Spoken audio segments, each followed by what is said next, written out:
Hi and hello from the Barner family in New York, USA. Hello, greetings from Albany, New York. Thank you so much, everyone, for allowing us to be a part of this big event tonight. Aron sa paghiskot, mahitungod sa representing Jesus in our family and through our family. So how will we represent Jesus in our family? Pinaagi sa nga makita ngadto sa atong mga kabataan ang atong paghigugma, how we love each other, how we respect one another, and how through our unity in the midst of chaos, in the midst of mga misunderstandings or mga kalibugon, that the unity should be present, should be seen among us. And also dealing sa ato ang character, atong ang attitude, and our example, sama sa pagbasa sa pulong sa Ginoo, when we do the family altar, when we go to church, and when we do service as a family, makita na sa atong mga kabataan.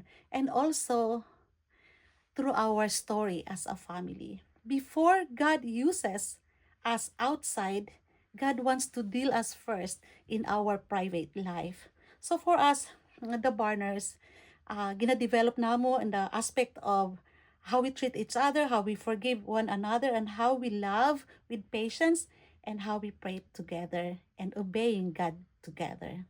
So in our as we do the parenting to our children directly, and also to our orphanage kids, and also to the school that God had entrusted to us. Sa amo apong matag adlaw nga pagkinabuhi. So representing Jesus in, then through us ngadto sa uban. So it means that how God used our family to bless others. So because of that, God allowed us to serve as missionaries, sharing the gospel to all peoples, knowing that sharing the gospel has no border. So God enabled us to go around America and also Canada and part of Mexico. God enabled us to shepherd church as a pastor. God enabled me to be a part of the NBOT Kamakop. God enabled us to run the orphanage and to pastor a church, the Laverna Faith Alliance Fellowship, and build a school that caters the need of, reaching out the needy, especially in their education, so much so in their spiritual walk with God. So niining tanan nga mga kasinatian, the greatest joy in our lives as a family is to witness God calling our children when they responded to the call of God. Pinakadakong kalipay as parents to see our children walking in God's truth. So even that, as PJ being a part of the Alliance Ministry sa Auburn, New York, and also Abigail being at Moody Bible Institute, ikalipay namo na ang ilahang pag-say yes to God. But it doesn't mean they're doing it because of our greatness. No, because of the greatness of God, because of God's grace present sa ato ang mga kinabuhi. And they are doing it for God's glory alone.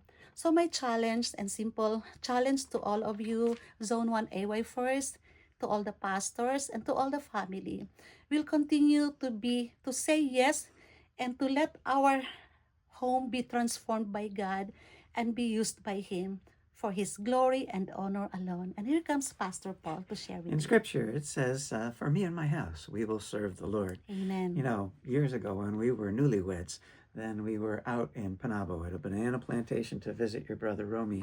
And when we visited Manong, then we knew where his house was before we got there because we could hear the Christian music in the air.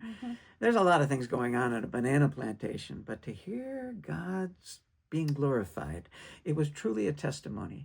You might think that only we can reach the whole world in God's great commission, the ends of the world with the gospel, by traveling to other countries. You can reach the world at your neighbor's place, your Salingans, by living Jesus in your lives. So we're the Barners in New York, and I'd like to pray for you.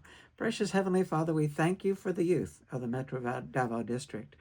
We pray that you'll guide them to be leaders in their own home, in their workplace. And Lord, we pray that the spouses that they choose would be ones that would also love you with their heart, soul, mind, and strength. Because as it says in the Old Testament, one shall chase 1,000, two shall put 10,000 to flight. May they do that in Jesus' name. Amen.